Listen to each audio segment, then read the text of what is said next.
Assalamu alaikum, you're watching Views and News, and I'm Faisal Rehman live from our Islamabad studios today. As we know, that a little while ago, Zabila Mujahid, the spokesperson of the Taliban, was in fact having an interaction with the media, and a couple of very important, I think, questions which were there for everybody, they've been addressed. Other than that, as we all know, again, that now the Taliban, they have taken over the control of the entire Afghanistan. In particular, when you talk about Kabul, most of the people who were stuck there at the airport, they've been also picked up by the US military planes as well as by the civilian operations too. But still, there seems to be some sort of fear that prevails in Kabul, especially among the women. But according to Zabila Mujahid, now they will be given their complete rights according to the Sharia. Now the point is that who is going to translate that perspective of the Taliban regarding Islam? So that is another very important point. But since a lot has happened during the last 24 to 36 hours, so without wasting any more time, before I introduce you to our panelists, our production team has prepared a report. Let's watch that and then we'll start our conversation.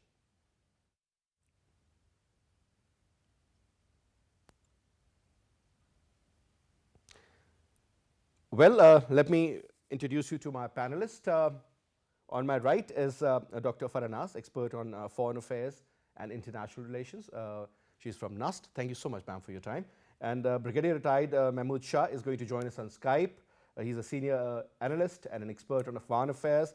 Ambassador Shahid M.J. Kiani, former diplomat, is also joining us through Skype. Ambassador, pleasure to have you, sir. And Brigadier Saab, great to have you too as well, sir. And let me put the first question to you, ma'am. Now, since you heard what Zabila Mujahid was saying, and the interesting part now seems to be that perhaps most of the women, they were scared that they were not even sure about the future. Whatever I've seen in, on BBC or on CNN or other Western channels for that matter, one of the primary concern was about the human rights and in particular about the women's rights. So let's start from there, ma'am. What sort of rights was he talking about? All right, before we jump into the topic, Faisal, if you allow me, I would like to share something about the days of Ashura. Like we share the pain and whatever our Muslim brothers and sisters are going through while mourning over the days of Ashura and the martyrs of Karbala, right? So now coming over to the topic, yeah, I think it is very well discussed on all the Western media platforms that what's the Taliban take about women and their rights, their duties, and what sort of what's called privileges will be provided to them. I think they are all coming from the previous version of the Taliban that when they had until 2001. But the Taliban that are returning to power now in 2021, yeah, this is called a different version of Taliban, a more defined and what is called a better version of them, who are prepared in terms of how to lead, how to govern, and how to give rights to the women. So I think it's surreal to talk about that, what will be the position of women here in Afghanistan these days under the leadership of Taliban, where they, on the very first day, when their spokesperson who said that women will have the right to go to the schools and that all girls will be allowed and they have the right even to sit in the parliament, they have been offered. So after that, discussing all of this and bringing into limelight of why and what sort of human rights violation could be done under the leadership is wrong to ask them at this point in time. And ma'am, you talk about that all those women who were working, majority of them actually during the last 20 years, most of the people who were born during that time period, I mean, they're used to using the internet, mobile phones and so on and so forth. It's a different ballgame altogether. Yeah. So just to put that kind of a pressure on that huge bracket of youth, that won't be productive. I think Taliban, they have realized that. So any disruption in their day-to-day life, or what do you, if you close your eyes and open them and imagine yourself in Kabul, what do you see? Oh, well, I can't imagine myself there, but like it's 20 years have gone, right? So within these 20 years, Taliban have also got their message, how to govern, how to lead. If they put extra pressure on their own people, probably that will lead towards being scared, being afraid of the Taliban, that the Taliban can't afford at this point in time. So they have adopted another version of how to lead them, how to give them sense of protection within the boundaries. Now even the question of who's going to decide that, what sort of, even like the BBC correspondents, they were asking the spokesperson of Taliban that, how are you going to define hijab? And that question really bothered me. I believe I am quite feminist in that way. And then the spokesperson was saying that, look, there are several ways of hijab. And she was trying to emphasize on, are you trying to impose the same burqa on women? And he said, no, there are so many ways of doing a hijab. So what we require of women in Afghanistan is that they have to observe parda per Islamic and Sharia laws. I don't understand what's wrong in it, because those who are really like all the Muslim states, like let's say Malaysia, Saudi Arabia, Indonesia, all other Arab countries, if they are wearing a certain type of attire, being Islamic, that's what is. But that is also part of your culture, ma'am, because the kind of burqa, I mean, that shuttlecock burqa, I'm sorry, what other word? I don't have any other word for that. Yeah. I mean, that is part of the culture, because even in Kaaba, I've seen the whole face. Yeah. Nobody covers it. Very few do. It's not written, I don't want to be like saying something that can offend many other people, because I respect everyone's rights. But it's not written in the Quran that you have to cover your face. If it was written, then during performing Hajj and Umrah, we would be, us women, would be asked to observe and to cover our faces. It's more about, so far as I know, is the verses that reveal is that the message was for the wives of the Prophet Muhammad, may peace be upon him, that when they come out of their houses, they should cover their bodies. So there should be a difference between ordinary Arab women and the wives of the Prophet Muhammad, peace be upon him. So these verses have been taken over by the general Muslim populations to observe parda for women. But parda was never ever for everyone. Again, this is pretty debatable. Yeah. It was for special women over there. But now, like, highlighting this issue of women all the time, where there are several other issues on the plate for the Taliban to take care of. Why women is because, ma'am, this is one primary concern in the Western world about the women's rights, because they are trying to capitalize on that front against the Taliban. But Faisal, what did they do with all those women? I could see the spillover of women who were running to catch the flight, the C-17, I'm speaking about that. Yeah. What did they do? Where were the women's rights there? Did they do anything for them? What sort of planning they had when they were leaving and departing Afghanistan, in Kabul particularly? Yeah. They had some plans for those women? No. All these women who were working for them, did they do something for them? No. No. So how could they blame? I think time will tell, because this is exactly the situation, you know, in stock market we call it wait and see strategy. Yeah. I think this is going to be similar. Yeah, it's a wait and see strategy, and I think they need to understand this point, that even I think one of my articles that's going to come in the newspaper tomorrow, I am trying to highlight that why have they forgotten their own roots? Back in 50 years, if we go the whole Europe, they were covering their bodies. Wow. Nobody, even the Catholics, all groups, like whoever was believing in what sort of religion, they were all observing a sort of parda, right? This is how they are. Even the sisters in Christianity, they do used to cover their head as well. Yeah, and even some of the Jews, they do so. Why only Taliban are getting targeted of that? I am not standing for them. I'm only standing for this biasness. All right. Ma'am, before I go to the other guests, I mean, let's watch a report that the production team has prepared, and then a couple of questions for Brigadier Mahmood and Ambassador Kiani also. The victorious entry of the Taliban in the presidential palace of Afghanistan is a mirror for United States regarding the incompetent presence of the world's strongest military power in Afghanistan for 20 years. The claims of the United States regarding sufficiently training the Afghan army to deal with the Taliban insurgents are just getting pressed under the guns of the Taliban, resting on the desks of the presidential palace and under the agitated and frustrated masses of Afghan civilians at the airport to flee from Afghanistan. Moreover, President Joe Biden asserted that he stands squarely behind his decision to pull U.S. forces rapidly out of Afghanistan and put the blame of debilitating Afghanistan on the unwillingness of Afghan forces to fight. I stand squarely behind my decision. After 20 years, I've learned the hard way that there was never a good time to withdraw U.S. forces. That's why we're still there. We were clear-eyed about the risks. We planned for every contingency, but I always promised the American people that I will be straight with you.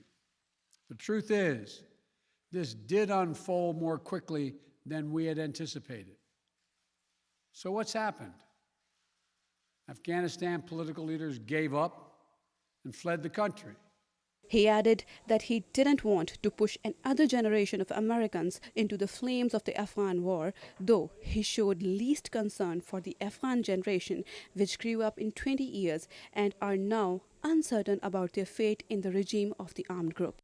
So I'm left again to ask of those who argue that we should stay, How many more generations of America's daughters and sons would you have me send to fight Afghanistan's civil war when Afghan troops will not?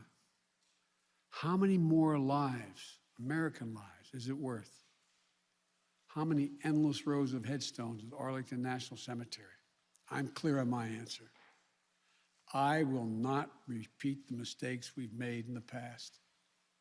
Mistake of staying and fighting indefinitely in a conflict that is not in the national interest of the United States. This fear was also echoed in the recent address of the United Nations chief Antonio Guterres as he warned regarding the incoming reports of severe human rights violations against the women and the girls of Afghanistan throughout the country. The world is following events in Afghanistan with a heavy heart and deep disquiet about what lies ahead. All of us have seen the images in real time: chaos, unrest, uncertainty, and fear. Much lies in the balance: the progress, the hope, the dreams of a generation of young Afghan women and girls, boys and men. China, Russia, Pakistan, despite criticizing this hasty pull-out of the US and the forceful takeover of Afghanistan by the Taliban, are still finding ways to constructively cooperate with any upcoming political entity in Afghanistan. Though China has officially accepted the Taliban as a core political entity, China's Deputy United Nations Ambassador Yang Shuang in the United Nations Security Council meeting clarified that Afghanistan must never be allowed to become a haven for terrorists. On the other hand, Russia's spokesperson, Zamir Kabylov, also declared that Russia is holding the decision to recognize the new Afghan government and would watch the action of the new authorities closely before coming to any decision. Moreover, in an important national security meeting chaired by Prime Minister of Pakistan Imran Khan, it was asserted that Pakistan will adhere to the principle of non-interference in Afghanistan and will continue to work with international community to facilitate an inclusive political settlement. Hence, Afghanistan's prosperous future is solely dependent on Taliban's behavior. If they succeeded in proving that they are somewhat changed as compared to their 1990s version, the chances of constructive cooperation by Pakistan, Russia, and China will enhance exponentially. Other than the gruesome regional and global security concerns, which is making the international community apprehensive, the political gurus are eyeing Afghanistan as a battleground of a new great game.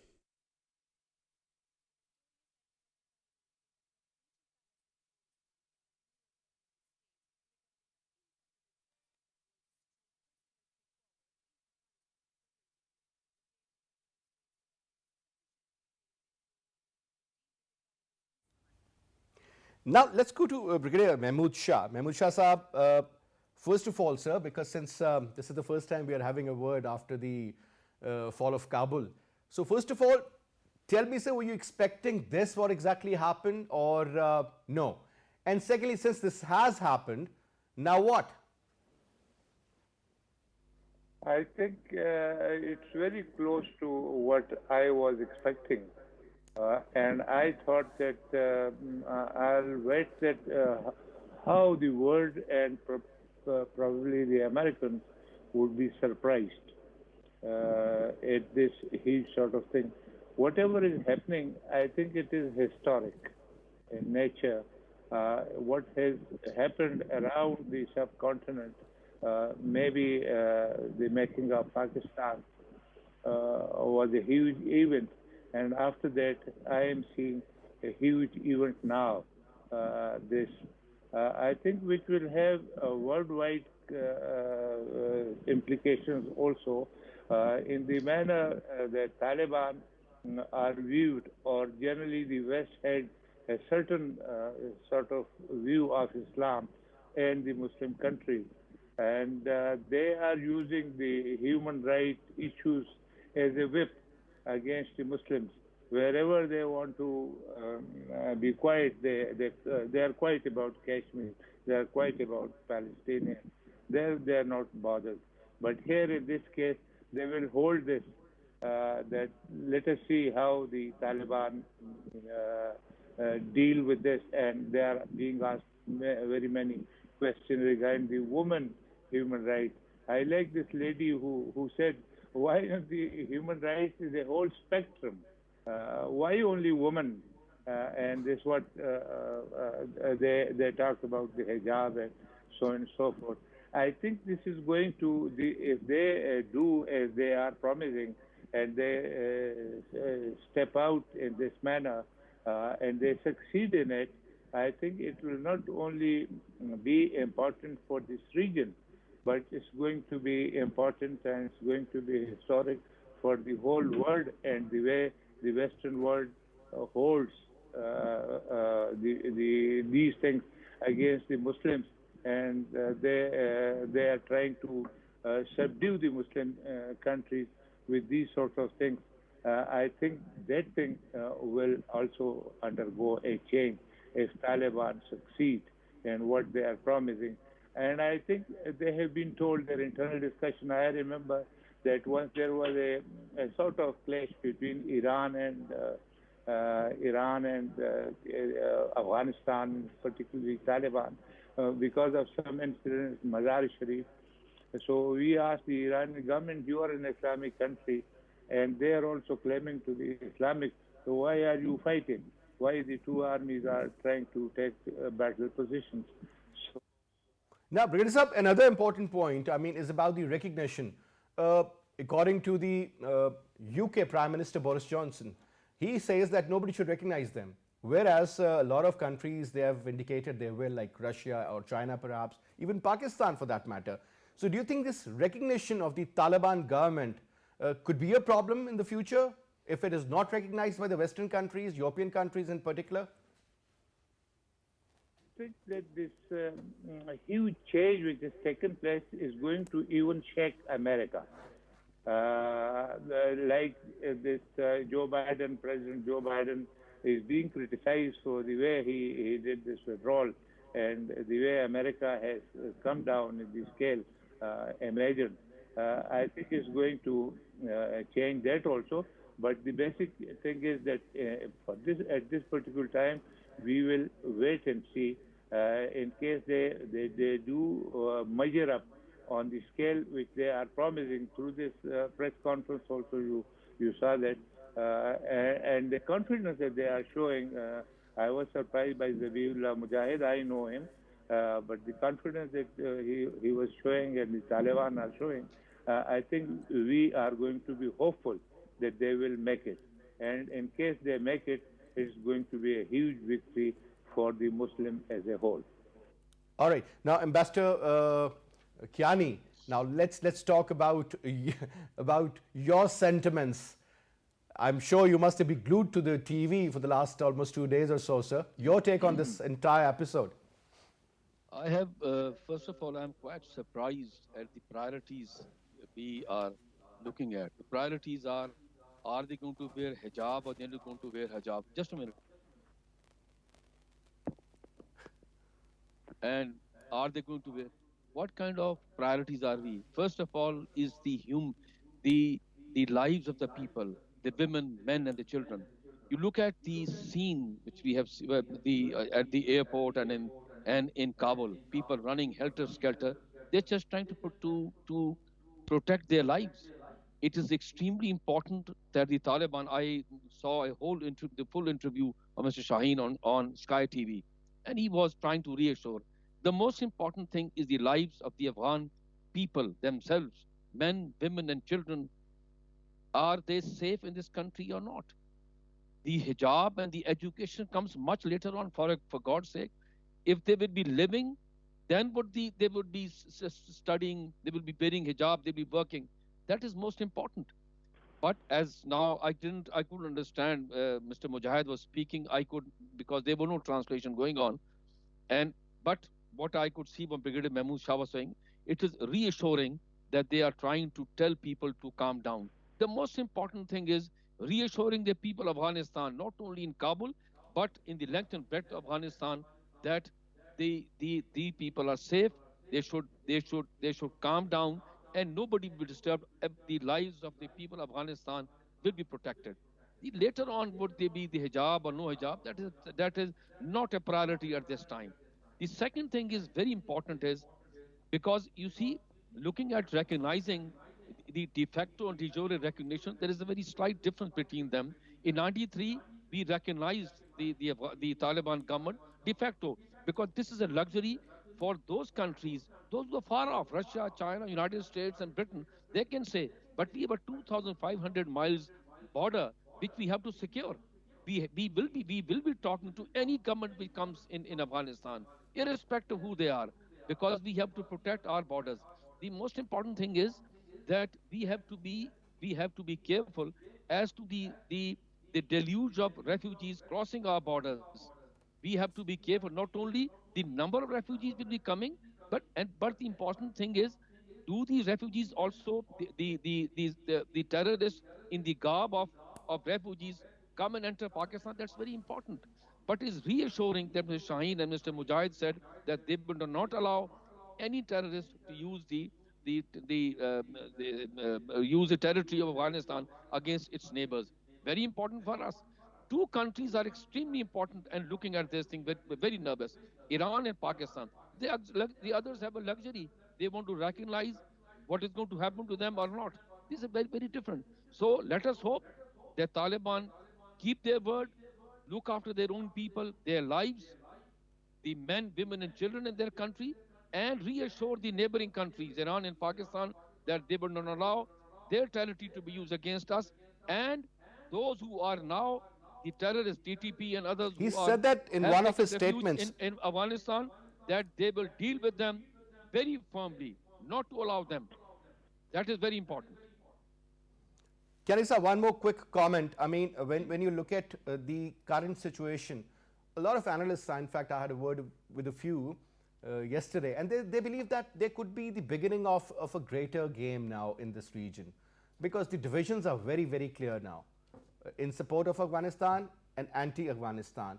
And this region, I mean, why would Americans like to make sure that peace prevails in the region, sir? Because at the end of the day, 9/11 wasn't the reason they attacked Afghanistan right after for 4 weeks. September 11th and then October 8th, if you remember, sir. Just 4 weeks. No military can plan that quickly, sir. And then, sending so many troops and everything. What I'm saying is that you believe their haphazard exit has created a lot of problems, and perhaps it is going to be the problem in the future also. I'm looking at, as you see, our government has put emphasis on an inclusive government in Afghanistan, and then the regional approach, talking to Russia, China, and Iran, and naturally speaking with the United States. United States have been the occupying power for the last 20 years. Not only that, it is a sole superpower. You cannot ignore it. But my opinion is the United States should be working with Pakistan and the regional countries to ensuring that Afghanistan does not become a hotbed of terrorism again. The Taliban have learned, I'm telling you, because we are, I was looking at these the news media people trying to focus. Are you going to bring back the same rule as 20 years back? I think this is a very hard statement. No Taliban will ever accept that what they were doing in the past, they will do it now. They have reassured that they are going to be very different. They have asked, you see, most important thing is Taliban do not have the wherewithal to rule the country.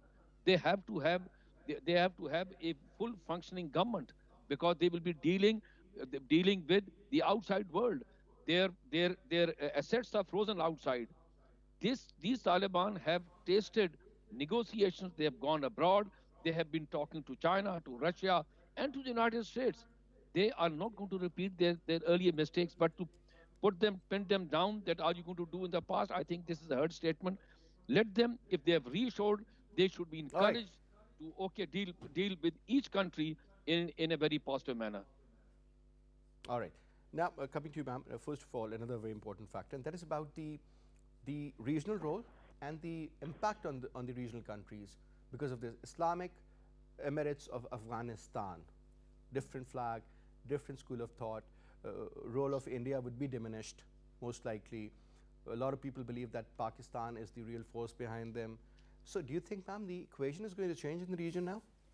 I think, like, with the title itself, Islamic Jamhuriya, or whatever it is called, Afghanistan, this should not have an impact on the relationship between Pakistan and Afghanistan. As Kiani Saab was simply referring to that Taliban have learned their lesson, I think America also need to learn this lesson by accepting Taliban as the leading rulers of Afghanistan, right? So they, within diplomacy, it does not matter whom you are dealing with, is whether it's an Islamic, banner under the banner of that, or somebody who is secular in nature. We are dealing with Saudi Arabia as well. They are hardcore Islamic in their outlook and all. So Iran is also an example. I don't think so that will have an impact. Probably the only thing, the positive change that I could see coming our way is a peaceful and stable Afghanistan. That's in the better interest of the entire region for China, Russia, Iran, and Afghanistan and Pakistan as well. For the BRI, CPEC, and its successful implementation, we need a peaceful Afghanistan. So that's the only thing that I could see. Do you think, ma'am, that peaceful Afghanistan is going to be there? Because if the Chinese are supposed to be contained, forget about the South China Sea, that's a separate chapter altogether, but I'm talking about this particular region. And putting a check on the Chinese for the last 20 years, yes, they were able to. But now the way the expansion program is on, it seems that it is going to be really difficult for the Americans also. Because if, let's suppose, if the Chinese there, they pour in money the way they plan to in Iran or otherwise. Yeah, and Faisal, if you pay attention to when the Taliban got in power, China was the first country who said that we will have terms with you, good terms with you, right? So that was a clear message to America that whatever you say and do, calling them terrorists, militants or whatever, we accept them as a government, right? So that will change, we could see clear two blocks, which is appearing on the map of the world. One is the Asian and then it's the Western bloc, right? With the withdrawal of all the embassies, the European embassies and the UK, the Australian, the American embassies, with all of that, we could see that only states who are still there, that's Russia, China, Iran, and Pakistan. So the blocks are clear. The regional politics is very much clear. It's like, two people sitting here. One is anti-Taliban and other wants to have terms with the Taliban. So let's see, well, interesting times ahead, I would say, but I think the coming months would really clear up a lot of things. But anyway, ma'am, thank you so much for your participation. And Kiani Saab, was a pleasure having you. So is the case with Brigadier Mahmood Shah Saab. Great to have you too, sir, but since running out of time as always, and today we couldn't talk much because of the press conference. But anyway, tomorrow I think is going to be another day with a similar topic. But I'll see you. Till then, you take good care of yourself. Khuda Hafiz.